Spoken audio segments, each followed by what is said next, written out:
everybody, welcome back to our channel. My name is Cheryl, for those that you're joining us for the first time. Well, I just wanted to let you know that it has been a total of 16 days since we have left Minot, North Dakota. And I just wanted to go over some of the expenses for you to give you an idea of what we've paid in campground costs. This is just stays in the campgrounds. Or just camping out in rooms. That's all we're talking about today. I am going to follow this up with another video that's going to go over our expenses for gas in this van, so you get an idea of what that was like. But for tonight, I'm just going to talk about our trip, and we're going to start with the Prairie Nights. Can you see that okay? We're going to start with Prairie Nights. We started out on the 7th of March. We went to Prairie Nights Casino, and we didn't pay anything for that first night. Then we went to Pierre, South Dakota. On the 8th of March, that night, we spent $45 at a local campground there. The 9th, we went to Valentine, Nebraska. We paid $45.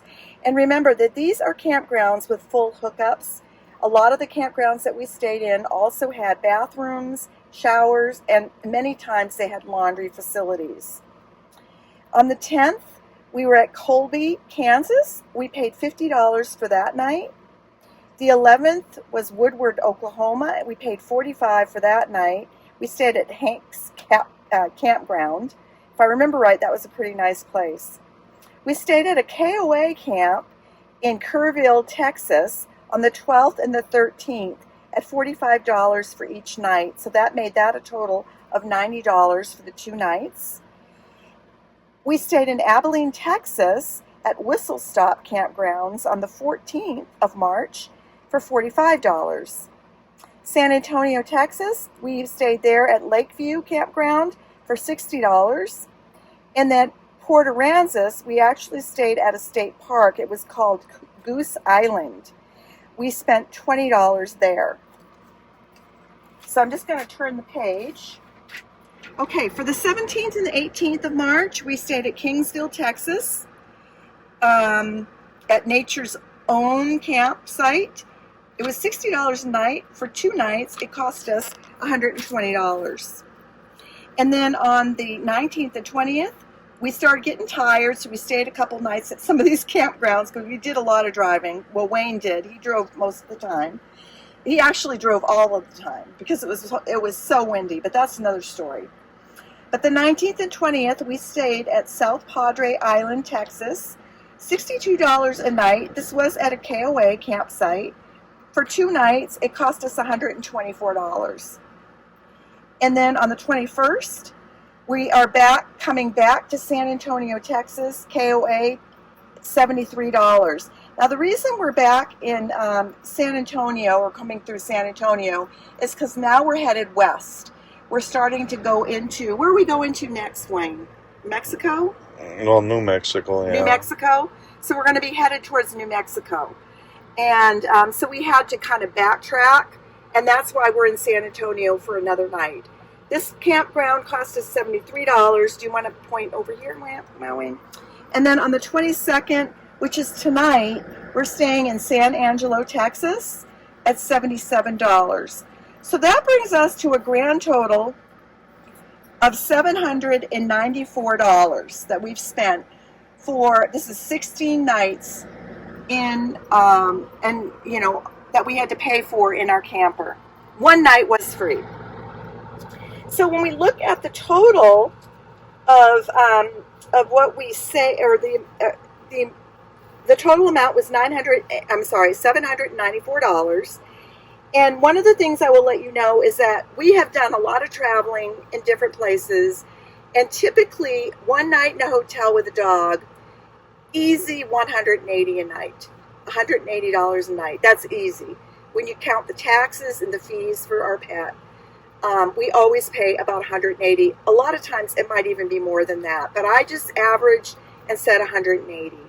So if you took 180 by 16, you would come out with $2,880. So in spending our time away in the camper van we saved $2,086, which I think is a pretty good savings. The other thing I want to talk about a little bit is food. There have been times when we did go out, actually quite a few times, because we like to eat out, but we didn't eat out all day, every day. What we would do is we would eat a couple meals in the camper, and then we'd eat was our evening meal that we would go out and eat a nice dinner. One of the things that we're going to do here soon is show you what it's like cooking in a camper. If you're interested in that, put that down in the comment section. It is kind of a juggling act, cooking in a small space. If I just kind of pan over here to the kitchen, you can see it's extremely small. It's not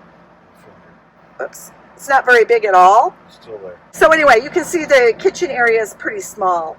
But I think what we're going to do is I'm going to cook a meal and kind of let you see what we do and how we do that. And you can see how you have to be really strategic in the way you maneuver the kitchen and figure out how you're going to do everything, because it is such a small space. And I know that there's a lot of people out there that are doing a lot better than us, but we're new at this. We have a pretty big kitchen at home, and it's kind of tough to get used to, actually. But once we start, the more we do, the better it gets, the more easy it becomes. So some of the things that we're going to be doing is we're going to talk a little bit about meal prep and getting ready in the mornings. Some of the things that I do at night to get ready for our mornings, so we can get out of here fast, because we like to be on the road early. Because one of the things that we don't want to do is drive at night. So what we try to do is leave early and just drive during the daylight. That's just the way we like it. So that's the way we do things. So there's some things that we have to do at night to prepare so we can get out of here early. And then one of the other things that I think we'll talk about in more detail are some of the things that we have to do to actually get the van ready to move. I mean, there are things we have to do. So I usually take care of the interior of the van, and Wayne, my husband, will take care of the outside of the van. So we'll, kind of walk you through that. But I will tell you, between the fifth wheel and the camper van, which we've named Van Gogh, if you don't know, yeah, we named him after the artist, the painter Van Gogh, Vincent Van Gogh. Anyway, that's the name of the van. I forgot what I was saying. That's what happens when you get old. You forget what you're saying. Anyway, just kind of give you an idea of how much time it takes for us to prep. I will tell you this. We've traveled in RVs most of our life. We've had different RVs, fifth wheels. And I can tell you, with a camper van, it is just so much more streamlined. It's so much easier. It's so much, there's not a doubt that I'm so glad we did this.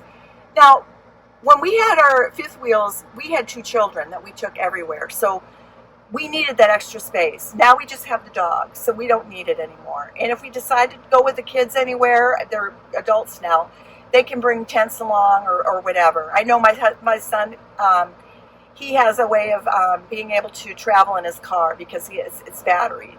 So anyway, I hope you like this video. If there's anything else that you would like to see in regards to van life, and see, Lily wants to say a few things. I think Lily's saying hello. Are you saying hello, Lily? She always gets a little jealous when I talk to you guys. She doesn't like that I don't spend all my attention on her. Anyway, if there's anything special that you want to see, put it down in the comment section and we'll try to bring it to you. Thanks for watching, and we always appreciate new subscribers. So if you are inclined, please subscribe, especially if you like this content and you think it's valuable. And we will talk to you later. Bye.